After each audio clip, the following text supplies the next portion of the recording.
किनारपुरा विकास खंड में ग्राम बेलगांव स्कूली बच्चों से मध्याह्न भोजन में काम कराए जाने का मामला सामने आया है। बकायदा यहाँ स्कूली बच्चों से चावल साफ करवाया जाता है। मीडिया की टीम को जब इस बात की जानकारी लगी तो पूरी हकीकत कैमरे में कैद। वहीं जब इस मामले में स्कूल के प्राचार्य से चर्चा की गई तो वे पल्ला झाड़ते नजर आए। ये है बेलगांव की प्राथमिक शाला, जहाँ पर समूह के मध्याह्न से मध्याह्न भोजन बनाया जाता है।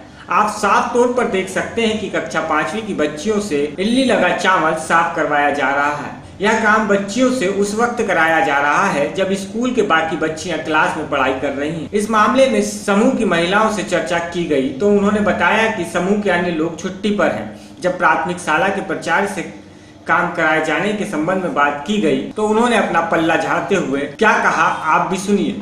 प्राथमिक शाला बेलगांव से ये बताओ, ये बच्चे लोग चावल चुन रहे हैं, यहाँ पे स्कूल लगा हुआ, क्लास लगी हुई है और बच्चे लोग यहाँ पे चावल चुन रहे हैं, क्यों हो रहा है ऐसा? नहीं तो सर आज हमारी परीक्षा है 2 बजे से, यानी 3 बजे से है पर 2 बजे जाना है।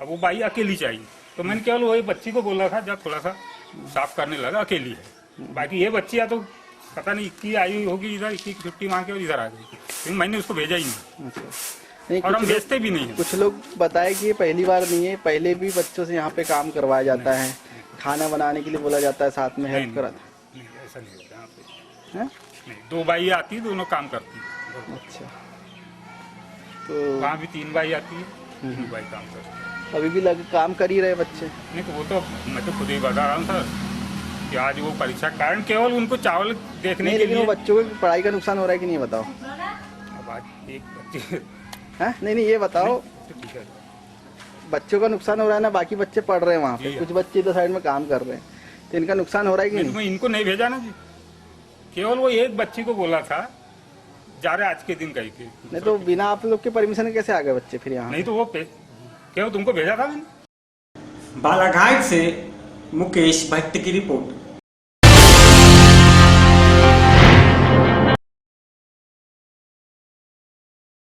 कटनी जिले के बड़वारा तहसील इलाके में 1 दर्जन से अधिक गांव के लोग मौत का सफर करने को मजबूर हैं। ये ग्रामीण बारिश में भी उफनती महानदियों को नाव से पार करते हैं। दहशत और भय के बीच बच्चों को भी पढ़ाई के लिए नाव से नदी को पार कर स्कूल जाना पड़ता है। आजादी के 70 सालों बाद भी आगमन के लिए सड़क न होने से बारिश में बड़वारा तहसील के भदोरा, तो सरकारी टहल, कनवारा जैसे अनेक गांव टापू बन जाते हैं। यहाँ तो ना अस्पताल है ना ही डॉक्टर, ऐसे में मरीज का भगवान ही मालिक। गांव वालों को नाव के सहारे ही अपनी जान जोखिम में डालकर उफनती नदियों को पार करना पड़ता है। बारिश के मौसम में महानदी उफान पर होती है, ऐसे में नाव का सफर जानलेवा हो सकता है।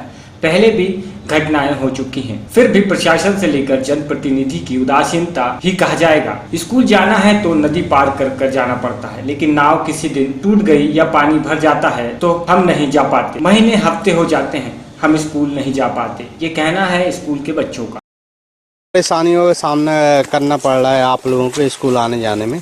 हमारे यहाँ बहुत तकलीफ होती है सर, और यहाँ नाव भी पलट जाती है, कई बार हत्या भी हो चुके हैं। नाव में पानी भर जाता है, आने में बहुत दिक्कत जाती है।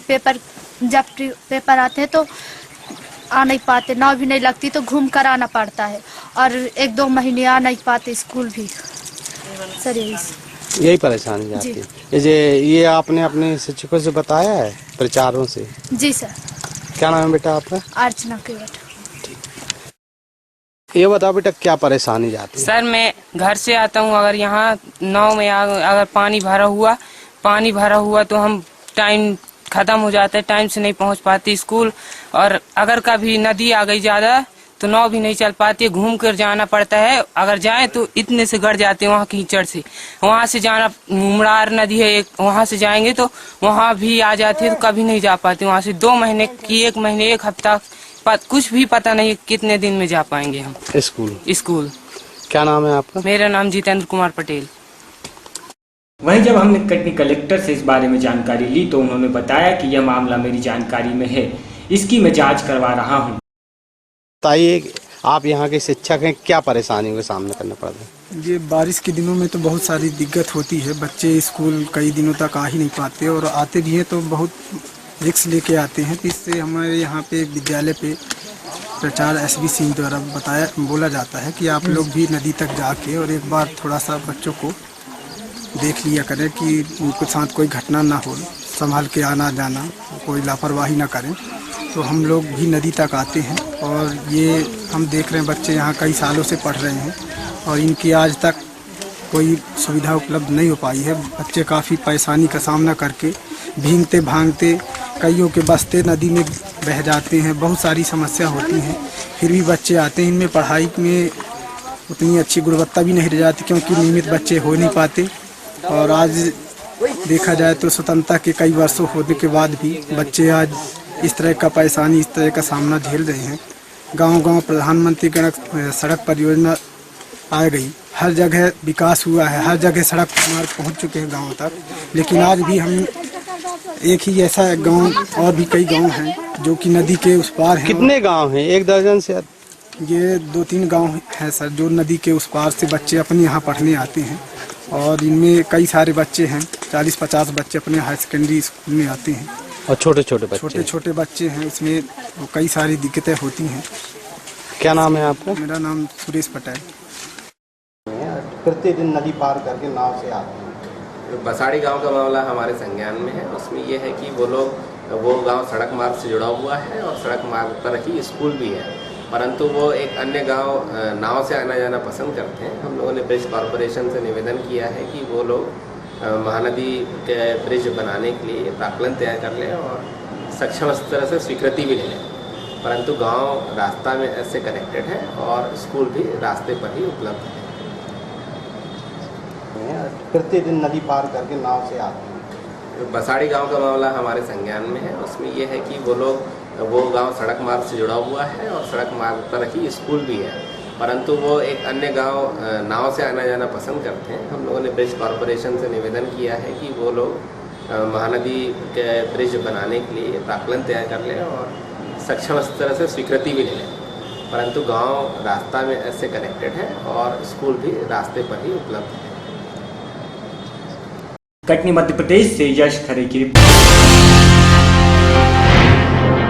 लोक निर्माण और विधि विधायकी मंत्री रामपाल सिंह ने मध्य प्रदेश सड़क विकास निगम की समीक्षा बैठक में प्रदेश के बीओटी की सड़क का आवश्यक सुधार करने और सड़कों के सतत निरीक्षण के लिए जॉन वार टीम बनाने के निर्देश दिए हैं। उन्होंने कहा है कि निर्माणाधीन सड़कों के ठेकेदारों की जवाबदेही सुनिश्चित हो। सिंह ने निर्देश दिए हैं कि बीआईटीओ की सड़क तथा परफॉर्मेंस गारंटी की सड़कों का निरीक्षण कर 30 सितंबर तक प्रतिवेदन प्रस्तुत करें। 1 सितंबर तक आवश्यक सुधार कार्य पूर्ण करें। सभी कार्य निर्धारित समय सीमा में करें। उन्होंने कहा है कि सतना चित्रकूट मार्ग में सांझा गांव हिस्से में कोई कार्य नहीं हुआ है, इसे शीघ्र पूर्ण करें। भोपाल ब्यावरा मार्ग, जेवड़ा जावरा तथा जावरा नया गांव मार्ग की स्थिति, उदयपुर से देवरी मार्ग, जबलपुर से हिरना नदी और नरसिंहपुर से होशंगाबाद खराब है, जिसे शीघ्र सुधारा जाए। भोपाल से राजेंद्र सिंह जादौन की रिपोर्ट।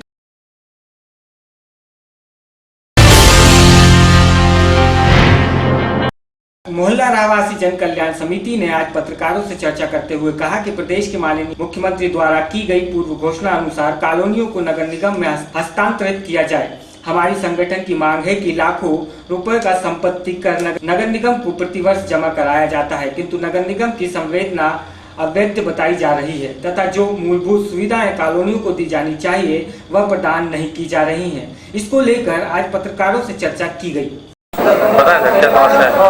आज हम मोहल्ला रहवासी जन कल्याण समिति भोपाल के हम पदाधिकारी शासन की जो उपेक्षा हो रही है हम लोगों की कॉलोनियों को लेके, लाखों रुपए का टैक्स हम लोग देते हैं, उसके बाद भी अगर छोटी छोटी सी समस्याओं के लिए जाते हैं तो नगर निगम द्वारा या उनके अधिकारियों द्वारा किया जाता है कि ये कॉलोनी अवैध है, और जब हम वहाँ से सूचना के अधिकार के तहत जानकारी लेने जाते हैं तो उसमें वैध बताया जाता है। तो हमारी शासन से मांग ये है कि हम लाखों रुपये का जो टैक्स देते हैं उसका 50% जो है हमारी जन सुनवाई जो अपनी जन्म जो नियम है इसका, उसके तहत जो है वो हमारा 50% पैसे से हमारा काम करवाया जाए। दूसरी हमारी समस्या ये है कि अपनी जो भी एक दिन भी अगर हम लेट हो जाते हैं तो हमारे ऊपर पेनल्टी लगा दी जाती है। तो समय सीमा जो है, काम की समय सीमा तय की जाए। तीसरा ये है कि अधिकारियों का मिलने का समय तय किया जाए। सीएम हेल्पलाइन में जो समस्याओं का निराकरण है वो उसकी समय सीमा तय की जाए। जन सुनवाई जो शुरू करी गई है शासन द्वारा, उसमें भी छोटे छोटे अधिकारियों को या निम्न स्तर के कर्मचारी बिठा दिए जाते हैं, तो उसमें जो है वहाँ के मुखिया जो हैं वो वहाँ की समस्याओं का निराकरण करें। ये हम लोगों की मांग है। नाम बता दीजिए। अजीज मोहम्मद खान, अध्यक्ष। अनिल पुरोहित के साथ भोपाल से सुनील शर्मा की रिपोर्ट।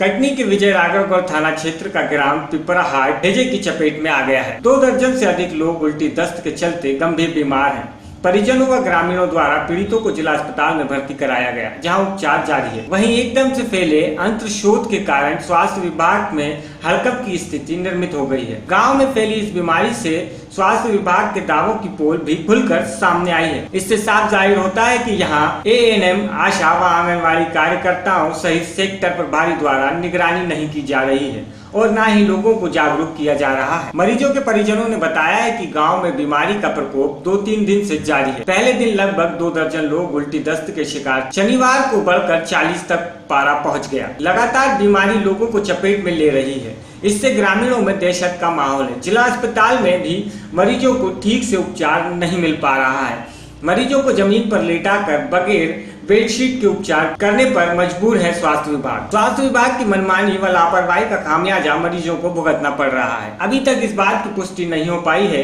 कि आखिरकार एकदम से ग्रामीणों को एक साथ कैसे अंत्रशोथ फैला है। समय पर उपचार न मिलने पर इससे कुछ ही घंटे के भीतर मौत भी हो सकती है।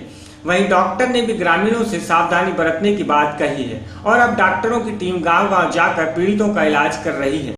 देखिए, जहाँ तक ये फैलने का सवाल है, फैलना तो नहीं कहेंगे इसको।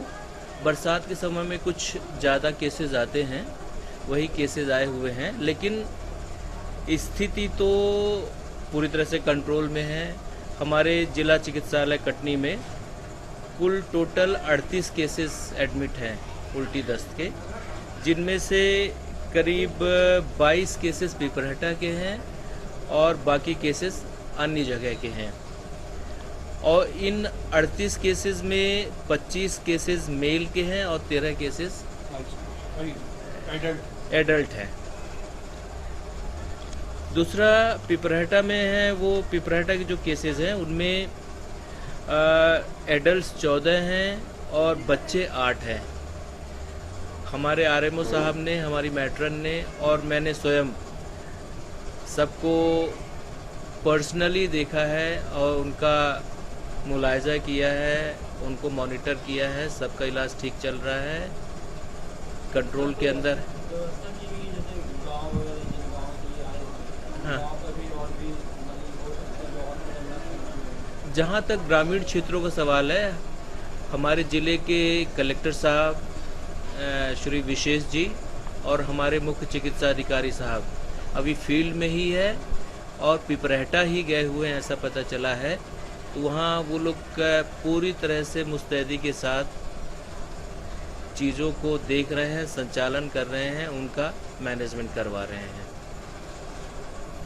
जैसा कि पिपरहटा के बारे में अभी चर्चा हुई है और अन्य जगहों में भी छुटपुट केस हैं, तो 1-2 चीज़ें हमारे ध्यान में आई हैं कि लोग जो खेत में जाते हैं और कई बार जहाँ पर यानी पानी इकट्ठा है और उसमें कई बार मछलियाँ जो हैं पैदा हो रही हैं, तो उन मछलियों को तत्काल खाने का लालच ना करें। उसके कारण भी इन्फेक्शन हो सकता है और ये इस तरह की स्थिति उत्पन्न हो सकती है।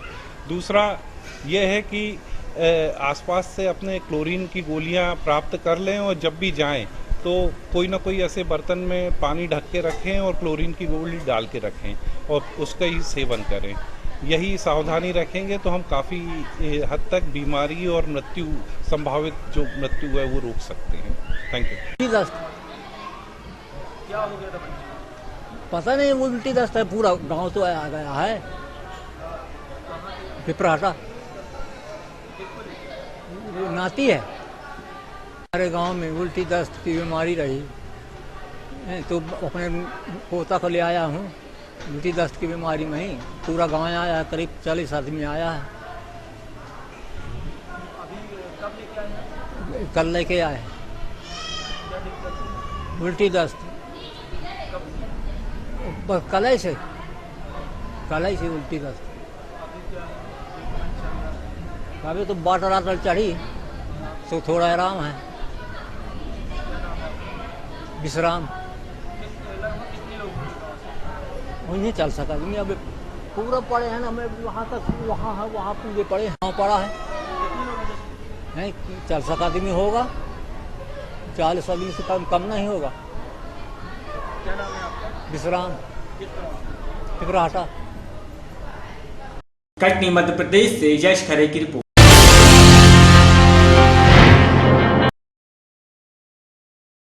मध्य प्रदेश तृतीय वर्ग शासकीय कर्मचारी संघ के प्रांताध्यक्ष ओपी कटारिया ने प्रदेश के मुख्यमंत्री शिवराज सिंह चौहान द्वारा प्रदेश के कर्मचारियों को केंद्रीय कर्मचारियों के समान 7वां वेतन देने की घोषणा का स्वागत करते हुए मांग की है कि प्रदेश के कर्मचारियों को 7वां वेतनमान लागू करके पूर्व 6वां वेतनमान में व्याप्त ग्रेड वेतन की विसंगतियों को शीघ्र दूर किया जाए, ताकि 7वां वेतनमान लाभ प्रदेश के कर्मचारियों को बगैर आर्थिक नुकसान उठाए मिल सके। साथ ही 7वां वेतनमान भी राज्य के कर्मचारियों को जस का तस स्वीकृत किया जा सके, नहीं तो 7वें वेतनमान में प्रदेश के कर्मचारियों को संलग्न तालिका अनुसार भारी आर्थिक नुकसान उठाना पड़ेगा।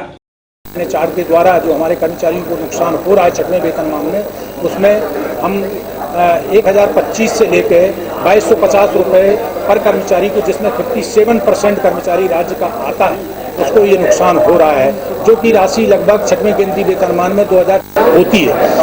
आगामी अगर 7वां केंद्रीय वेतनमान में ये सुधार नहीं होता है तो आने वाले समय में हमारे कर्मचारी को मूल वेतन में 1050 से लेकर 2550 रुपये का प्रति माह नुकसान होगा, जिसमें भी टोटल जो कर्मचारी राज्य का जो कर्मचारी है वो 57% के आसपास इन वेतनमानों में, इन ग्रेड वेतन में आता है। अनिल पुरोहित के साथ सुनील शर्मा की रिपोर्ट, भोपाल।